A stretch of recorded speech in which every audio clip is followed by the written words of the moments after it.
Nellore rural నియోజకవర్గంలో గత 5 రోజుల క్రితం ఏదైతే ప్లాంటేషన్ కార్యక్రమాన్ని తీసుకున్నామో దాదాపు 35 పార్కుల్లో 17.5 ఎకరా స్థలంలో 7 కోట్ల రూపాయలతో అన్ని స్థలాలకు కూడా కార్పొరేషన్ నిధులతో కాంపౌండ్ వాళ్ళు కట్టడం జరిగింది.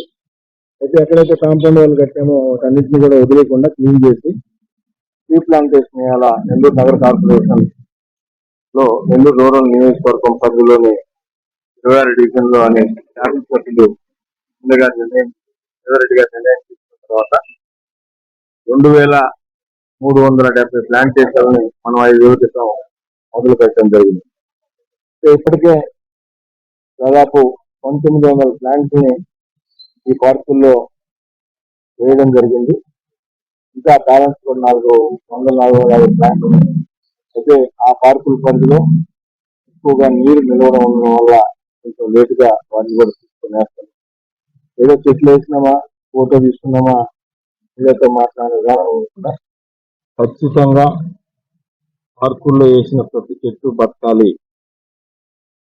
ప్రతి చెట్టు దాని సంవత్సరం బ్రతికితేనే వేసిన కాంట్రాక్టర్ కూడా బిల్లు పాస్ అవుతుందని నిర్ణయం తీసుకొని దాని ప్రకారం చేస్తున్నాం.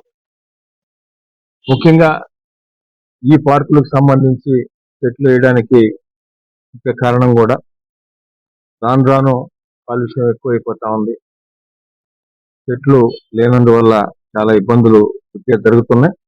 భవిష్యత్తులో కూడా చాలా ఇబ్బందులు వస్తాయని దృష్టిలో పెట్టుకుని నగర కార్పొరేషన్ లో ప్లాంటేషన్ కార్యక్రమాన్ని సీరియస్ గా తీసుకుని నగరంలో ఎప్పుడు లేని విధంగా దాదాపు 2400 ప్లాంట్స్ టార్గెట్ పెట్టుకుని చేస్తున్నాం. ఇంకా కూడా దీంట్లో ఇంకొక ముఖ్య విషయం ఏంటంటే ఏదైతే కార్పొరేషన్ సంబంధించి 17.5 ఎకరా స్థలం ఉందో దాని విలువ దగ్గర 380-400 కోట్ల స్థలాలు. మీకు తెలియదేం కాదు, ఈరోజు రేపు ఖాళీ స్థలం కనపడితే పట్టాలు సృష్టించుకోవడం, దళారులు రావడం, వీళ్ళంతా కూడా మోసం చేసి ఈ బ్లాక్లు అమ్మడం వల్ల మధ్యతరగతి కూడా చాలా ఇబ్బంది పడుతున్నారు. అవన్నీ ఉండకూడదనే ఉద్దేశంతోనే పార్క్ స్థలాలన్నీ కూడా ఐడెంటిఫై చేసి రిజర్వ్ స్థలాలు వాటన్నిటి కూడా డెవలప్ చేయాలని నిర్ణయం తీసుకున్నాం. దయచేసి అందరూ కూడా చేస్తున్నాం, ఎవరు కూడా మోసపోవద్దు.